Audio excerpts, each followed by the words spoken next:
시술도 얘기하셨단 말이죠?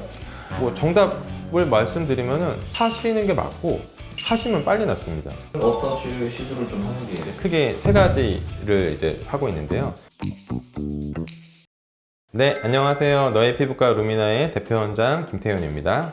네, 지난 시간에는 그 홍조랑 주사 피부염에 대해서 설명을 드렸고, 이번에는 저희 병원에서 주사 피부염을 어떻게 치료하는지, 그리고 어떻게 하면 좋은 상태로 오랫동안 유지될 수 있는지에 대해서 한번 말씀드리고 싶습니다.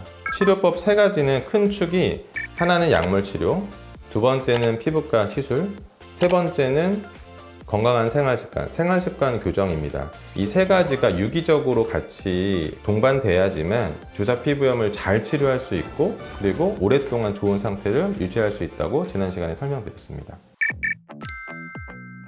네, 약물 치료는 이제 크게 먹는 약과 바르는 약 두 가지로 나눌 수 있습니다. 먹는 약은 미노사이클린, 독시사이클린과 같은 항생제 계통의 약과 이소트레티노인이라고 하는 여드름 때 사용하는 약으로 구별될 수 있는데요.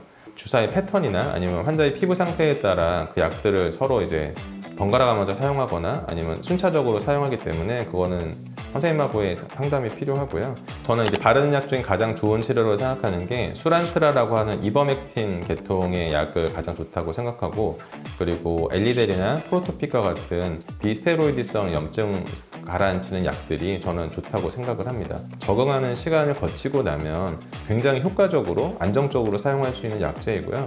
결국은 유지 치료를 해야 되는데 바르는 약이 필수적인 역할을 하거든요. 그래서 이 바르는 약제를 꼭 사용하시는 걸 추천드리고 싶습니다. 시술도 얘기하셨단 말이죠?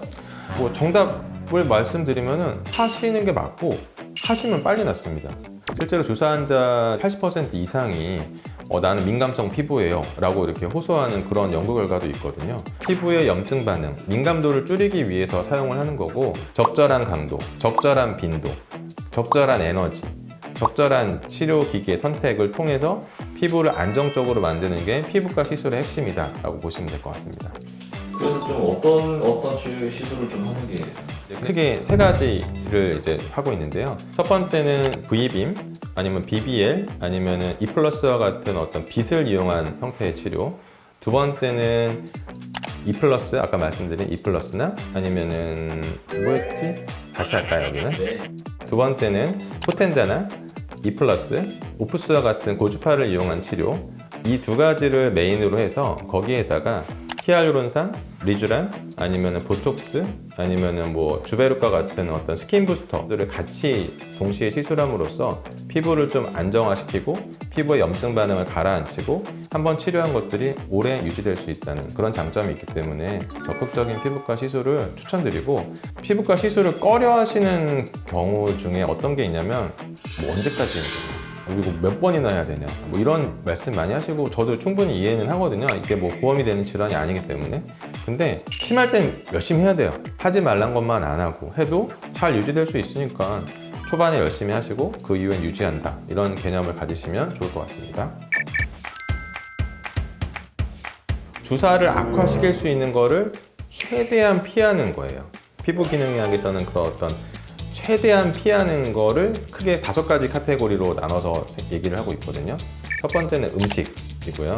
두 번째는 화장품이랑 여러 가지 뭐 케미컬, 그리고 세 번째는 어떤 유해균, 네 번째는 어떤 나쁜 생활 습관을 교정하고, 마지막으로는 이제 어떤 정신건강 스트레스를 좀 이렇게 조절하는 5가지를 얘기하는데요. 그 중에서 오늘은 1번과 2번을 주로 말씀드리려고 해요.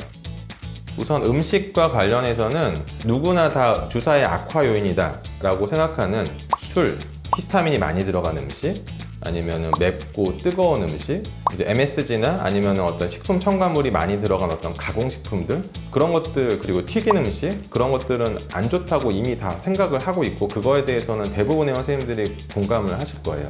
또 하나 중요한 것들이, 그러니까 설탕과 밀가루처럼 정제 탄수화물을 많이 먹는 게 굉장히 안 좋거든요. 그리고 카페인 같은 음식이나 과도한 유제품 섭취 같은 것들도 피부 자체의 염증을 유발하기도 하지만 어떤 장과 관련해서 생길 수 있는 전신의 염증성 반응을 악화시킬 수 있기 때문에 줄이시는 게 좋다고 설명을 드리고 있습니다.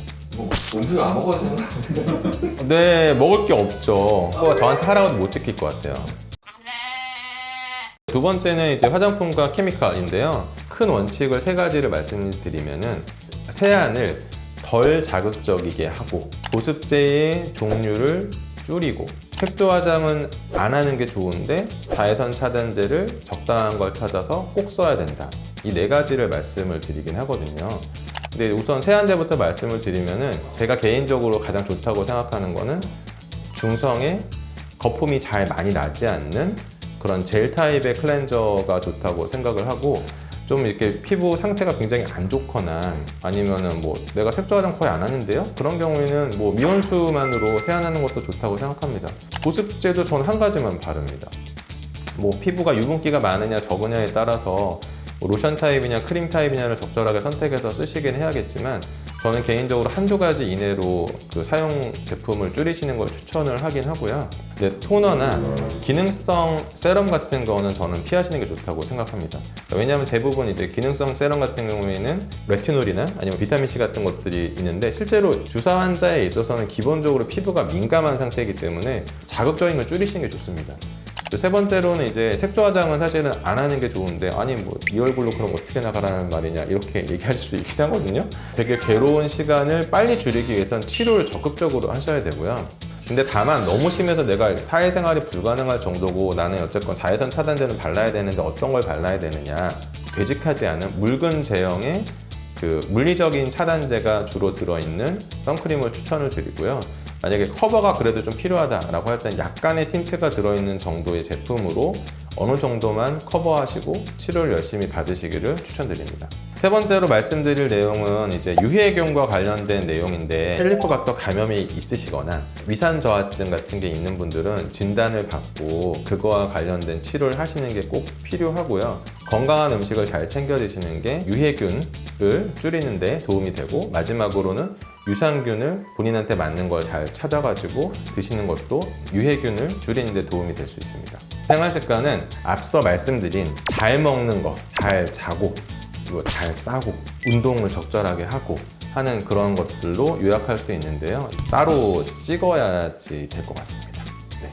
스트레스를 안 받을 수는 없는데, 제가 생각할 때 스트레스를 어떻게 대처하느냐에 따라서 민감한 사람과 약간 무던한 사람이 나눠지는 것 같아요. 기본적으로는 저는 운동이 좋다고 생각해요. 스트레스 해소에 확실히 도움이 되고 어떤 정신 건강에도 도움이 되기 때문에 저는 개인적으로는 약간 조금 몸에 부하가 걸리는 운동을 하시는 것을 추천드립니다.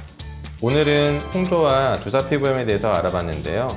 오늘 내용이 유익하셨다면 구독, 좋아요, 알림 설정 부탁드릴게요.